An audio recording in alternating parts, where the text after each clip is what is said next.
Les victimes des essais nucléaires français dans le désert algérien seront-elles bientôt indemnisées 66 ans après les faits? Le 13 février 1960, le premier essai nucléaire français, baptisé Gerboise bleue, explosait à Argan, une bombe au plutonium d'une puissance de 70 kilotonnes, estimée 3 à 4 fois plus puissante que celle d'Hiroshima. 3 jours après l'explosion, les autorités françaises affirment que la radioactivité reste inférieure aux normes de sécurité. Mais des documents déclassifiés en 2013 montrent des retombées beaucoup plus importantes, s'étendant jusqu'en Afrique de l'Ouest. En 2012, les autorités algériennes estimaient à 30 000 le nombre de victimes de maladies radio-induites parmi les populations locales. Car en fait, Gerboise bleue, ça n'est que la première bombe. Au total, la France a procédé à 17 essais nucléaires dans le désert algérien, 4 aériens et 13 souterrains. Ces essais se sont faits entre 1960 et 1966, ce qui veut dire qu'ils ont perduré même après l'indépendance de l'Algérie en 1962. C'est en fait une clause des accords d'Évian, autorisant la France à utiliser des sites sahariens pour des essais et l'enfouissement de déchets nucléaires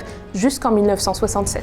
Aujourd'hui, la question de l'indemnisation des victimes est au cœur d'un débat politique en France. L'Algérie demande à la France de reconnaître sa responsabilité, de remettre toutes les cartes des sites d'enfouissement de déchets radioactifs et de décontaminer les zones polluées. Il existe déjà une loi qui prévoit cette indemnisation, la loi Morin de 2010. Mais le dispositif reste compliqué, puisque les demandeurs doivent prouver la causalité de ces essais nucléaires sur leur propre santé. Une proposition adoptée par l'Assemblée nationale française en février 2026 vise à améliorer cette loi en instaurant une présomption d'exposition automatique. En principe, cela devrait permettre à un plus grand nombre de victimes de recevoir des réparations pour les conséquences sanitaires de ces essais nucléaires.